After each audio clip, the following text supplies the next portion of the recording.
All right, you guys. Hi there. It's another wonderful day, a good day and a good time to talk about serious things.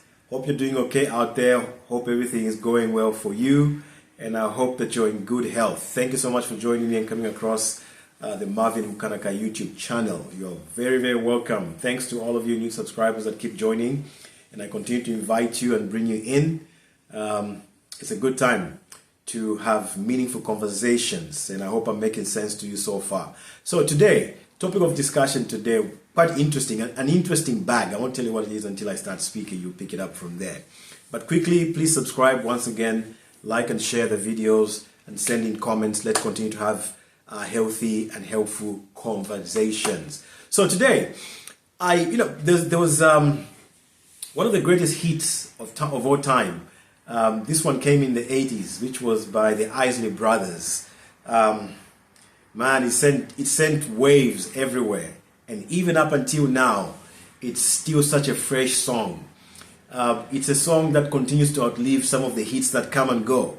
And then this song still remains a hit, a classic. So, but for some reason, lately it's been coming to my mind. Like, I'll just be thinking about other things, other kinds of music, and the song just comes on my mind. It literally just besieges my mind. I get so enraptured in it, and I fail to understand, why do I keep thinking about this song? And then eventually, and this has been happening for a few months, like about 6 months or so, maybe a year. And then eventually I came to a place where I started to look at the lyrics and think about it seriously. And the question I was asking myself is, what came into the mind of Chris Jasper when he wrote this song? What was he really thinking about? And at that moment I was thinking, I wish I could meet this guy and interview him and find out what really came upon him for him to write a song. Because this song sounds very divine. And I'll break it down to you in a moment so you can understand. Today I want to dive into the song and just really rip it apart, so I can analyze it and bring out certain things that I want to say that I feel are relevant to the times that we're in. It seems to me this song was prophetic. Like I said, I wish I could speak to Chris Jasper himself and hear his mind, But, the things that I read up about the song, what inspired the song was that he was trying to send forth a Christian message through his music. Basically, to come kind of declare, I'm a Christian, I believe in God, and just declare these good values about life and send forth a good vibe about life, that we should all just love each other, learn to coexist, just the good virtues. That's essentially what I was trying to say. Just send out Christian values. So to a certain extent, you can say that this is a Christian song, or even a gospel song. To a certain extent, you can say that because of the motivation behind the writing of the song. Such powerful motivation. But there's some things that these guys declared in this song that I want to repeat to you and just run through them. And one of the reasons I want to do this is because this song for me seems to be hitting my mind and my heart at a time where I'm seeing a caravan of love in Africa. A caravan of love. And the reason I say Africa, and I might sound biased, I'm sorry if I sound that way, but that's just what reality is. Africa is the only continent I know. I've traveled far and wide. South America, North America, you name it. I have not found a people like Africans and a place like Africa. Africa is the only place that I know right now that is accepting of all races, where there's no bias because somebody is brown or green or whatever it is, that other scientists have been able to convince us that other people are green or brown or whatever, or yellow. And Africa is the only place I know that has that balance and love and acceptance. Everywhere else, I showed you videos earlier on about Brazil. It's the same thing in Mexico, same thing in China. There's lots of places we can name, Canada, England, France. People are discriminated against because of their skin color or skin tone. Not in Africa, no. And I've told you before in one of my videos, I told you, Africans are the only people I know, dark-skinned Africans, by the way, dark-skinned Africans, who don't call anybody monkey. Nobody. You don't hear it. So dark-skinned Africans and people of African descent are the only people who I know are able to get along with anybody in the world. They don't hate anybody on the basis of their color. And this seems to be what the message this guy was bringing out in this song. This guy is brought out in this song, obviously written by Jasper. And so I wanted to just rhyme through it, if you like, to kind of echo this message again. Because I'm really seeing a caravan heading to Africa. I keep seeing that. I keep seeing a caravan of love going to Africa.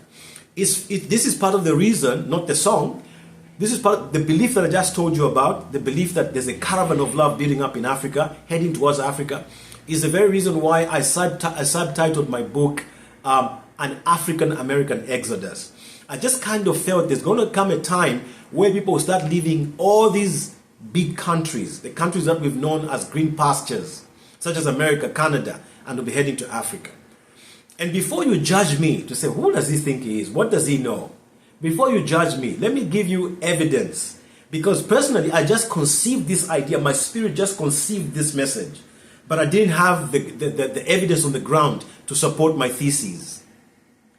But now more and more evidence keeps coming out that the declaration I made in this book is actually very real. This exodus is about to take full flight. I showed you again a video of, what's his name? Stevie Wonder, leaving America and becoming a Ghanaian citizen, an African citizen. And his move has actually sparked waves in the political circles in the US. There was actually a discussion, members of the, journalists were asking the White House questions about why Stevie Wonder has gone to Africa. It was a big issue. And up until now, heads are rolling. Why has this guy gone to Africa? Why? The reason people are worried about it is because it signals a beginning. It signals an exodus, the beginning of an exodus. And I personally have been seeing this thing building. Many people might look at it like this can never happen. Watch this space. You will be shocked. But let me show you what the ex-finance minister of France just said. This will drive you nuts. Before I even show you this, let me tell you one of the things that he said out of that. He said, if they don't do something about what's going on in Africa, Africa has been disconnecting with the West, pulling out of business agreements, and just agreements in general, because they're tired of oppression. And he said, if we let them do this, these are his exact words, our children and grandchildren will start migrating to Africa for a better livelihood. Here's the letter. And this was actually a tweet on Twitter. And when I heard, I couldn't believe it. But I checked on Twitter and I saw it. And a lot of people have been responding to that and reacting to it. But take a look at this letter for yourself. Right? Not only in his own country, but with the relationship that France had with the former colonies. He has messed up, and I'm pretty sure a lot of people would agree. But specifically in France, there seems to be a hate train against President Macron. And the recent tweet that I came across, actually it was posted by herald.co.cw. It really puts things into perspective. We know that, Macron is not really liked by many, but the degree of dislike is just, out of this world. Let me read for you what exactly the former economic minister of France, Thierry Breton, said about Macron. He said, quote, "It's the imbecility of Emmanuel Macron that opened the eyes of Africans." I'm going to continue reading for you, but I want to focus on this specific point because it has to do with us, okay? Let me repeat that one more time. He said, and I quote, "It's the imbecility of Emmanuel Macron that opened the eyes of Africans." In some of my radio interviews after I launched my book, Beloved Hatred, and I was talking about how the only choice that a lot of people who are oppressed in countries like America have is to go to the motherland. That's one of the things that I said. And it's interesting because at that time, I did not even know who Marcus Garvey was. I ran into an activist who said, what you're talking about is exactly what Marcus Garvey said. That African Americans just need to go back to Africa. It's the only way they will be free and experience love and acceptance and greater opportunity. As impractical as that sounds, it's the only choice they have. And I was saying that. So I looked up Marcus Garvey, and I found out, true, this was his message. And she was surprised. She said, you don't know Marcus Garvey and yet you're preaching his message. I said, I had no idea who Marcus Garvey was. I never knew Marcus Garvey until after I published my book. And so all of these things started confirming to me that I'm really speaking a divine message here. And to find out that a big figure, a global figure, a giant of Pan-Africanism had actually said the things that I was saying was so humbling. But now that this song now keeps coming back to my mind, keeps coming back to my heart, sometimes I wake up and this song is beating in my heart. And I'm like, why? So before I look at the I look at the lyrics of the song and kind of break it down in terms to really kind of try and get to what exactly were these guys trying to say. Let me quickly make comments about the letter or the words of the former minister of France, Breton. He uses the word colony. This guy, he confirms that Africans are their colonies. African countries are their colony. He confirms it. Many people have argued that colonization ended a long time ago. It never ended. We even heard Dr. Rikana Chihombori say that we were given fake independence. The independence that Africans enjoy is fake. We are still considered colonies. They still believe they own us. They own our lives and our land. So he's referring to Africans and Africa as their colonies. And he says we have to stop their vision. He confirms again what we've always known the West for. This is what they do. They literally destroy people's destinies. Literally. And he has just confirmed it there in his own words. Now, bear in mind, this guy is out of office. And yet he's able to say that. He's out of office. And yet he's able to say that. Now, many people say, oh, not all white people are racist. I agree. But a large majority of them are racist. And it's comments like that confirm it. Because you might be saying, this has nothing to do with racism. Well, let me ask you a question. Why don't they oppress and kill people of their own color if they need their minerals? Why do they instead trade fairly with them?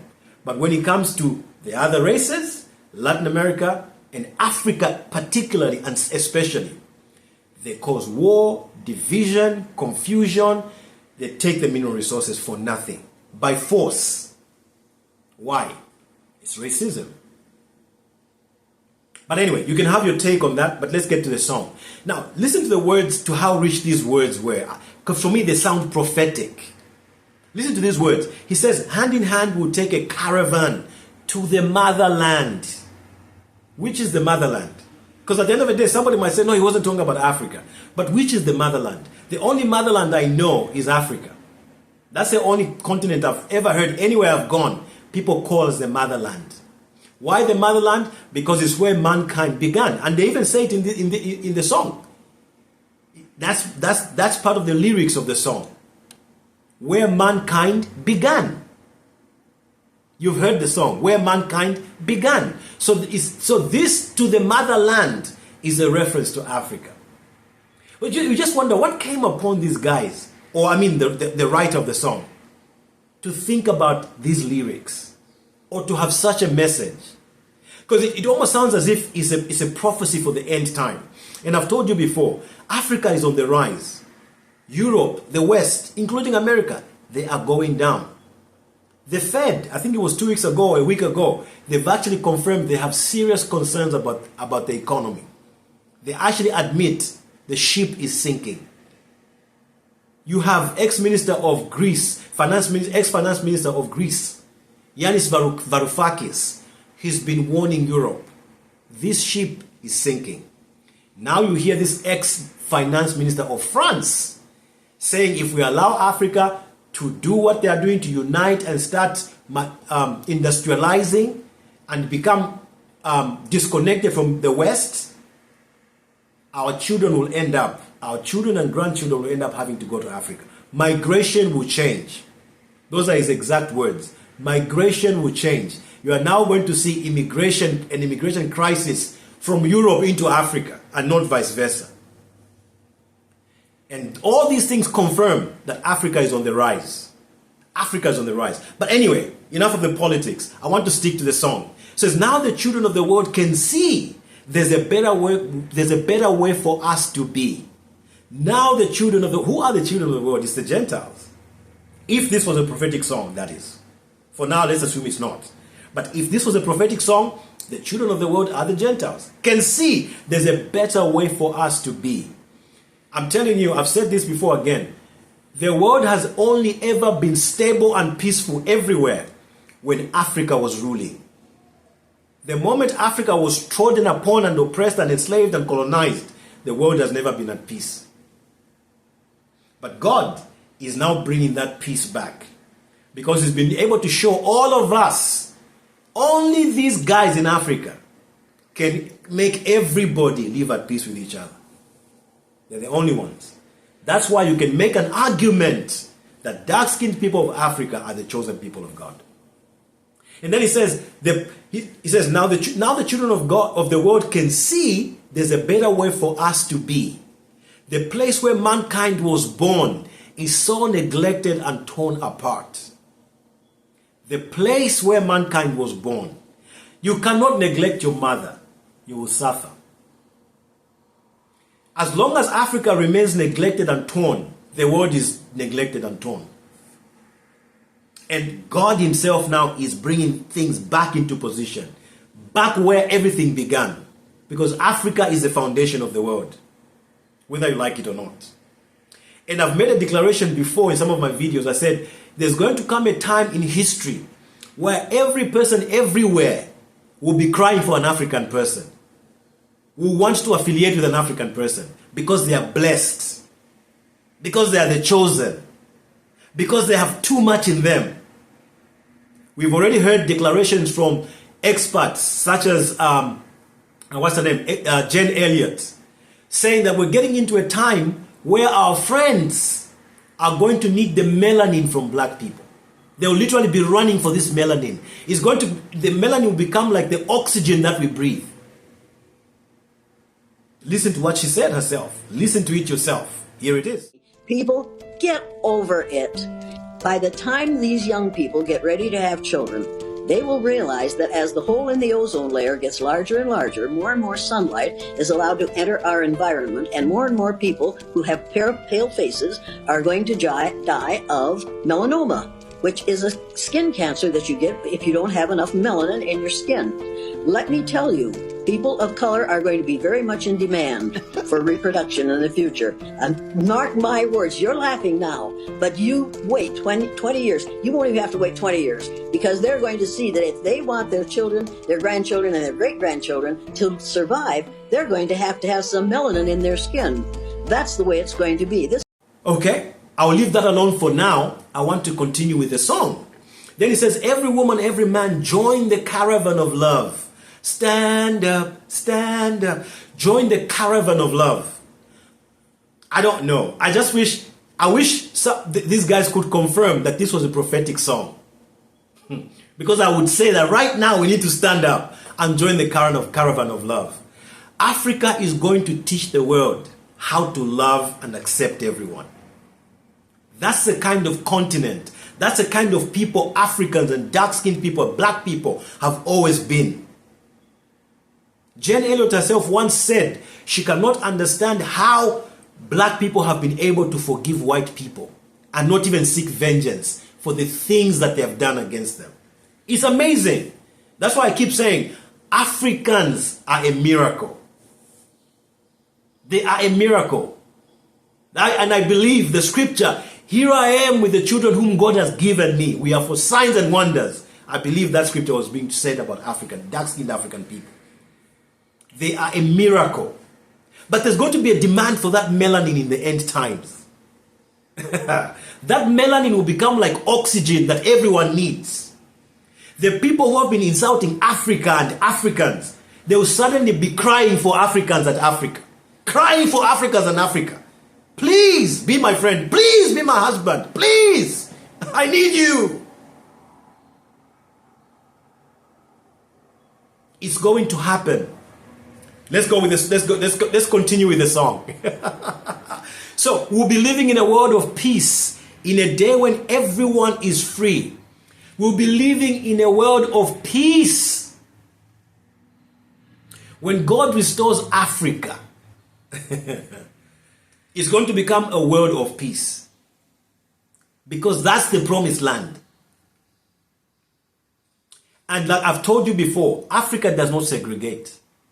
Africa is a home for anybody who wants to make it its home. As long as you don't bring confusion, evil, and all manner of things that are not welcome on the land. Africa is your land. Africans don't say white people don't come here. No, they don't. They are accepting of everyone. And so even the message that I'm always giving out, talking about how we need to end racism and fight racism, this is for the good of all of us. It's for the good of all mankind. Africa is a place where mankind was born. Are you hearing this? So it says we'll be living in a world of peace in a day when everyone is free. We hear about freedom in America, or the land of the free. Really? Really?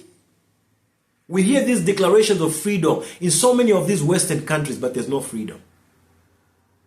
We see the headlines. We see what happens. We see those things every single day. And yet in Africa, they don't even say, oh, this is the land of freedom. And yet the freedom is there. People are free.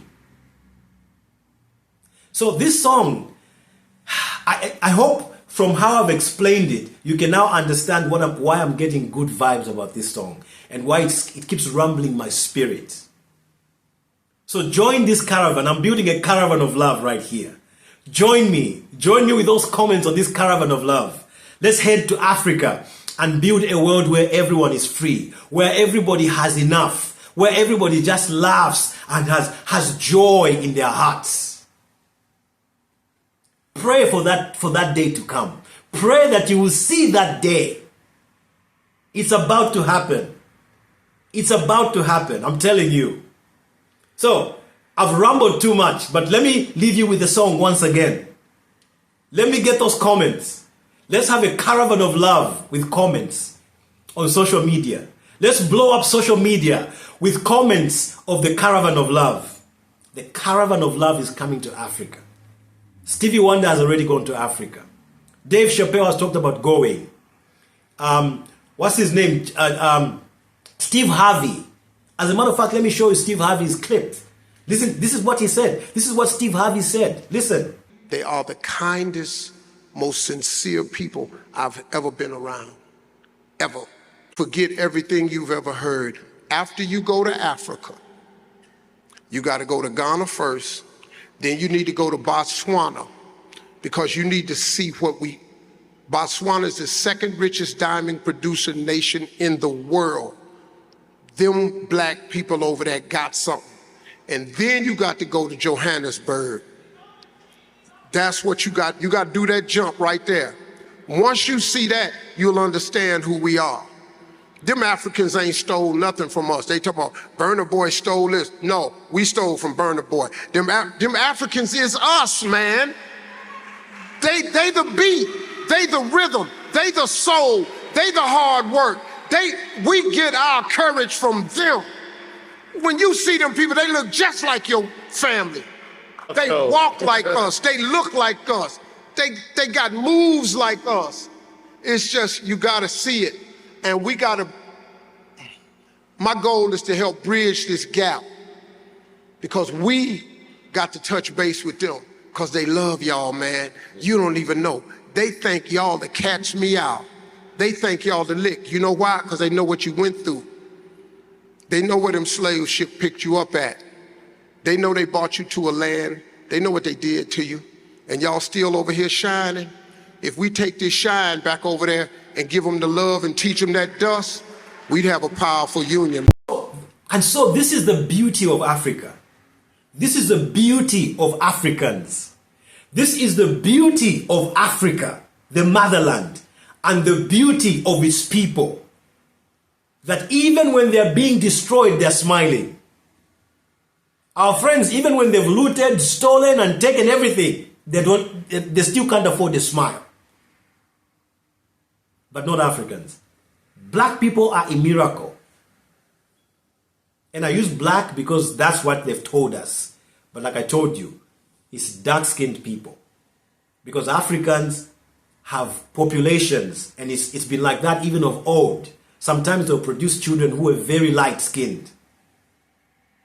So the correct reference should be dark-skinned people of Africa, not black. Because then when we say black, we're excluding other people who are dark-skinned, but maybe on the lighter side. Oh my goodness. I could go on and on and on and on and on. So send those comments in the Caravan of Love. I want to hear them. Let's give each other some love here today. Today is a love day. Let me leave you to the song. Enjoy the song, Caravan of Love. I'll see you in the next one. Enjoy it.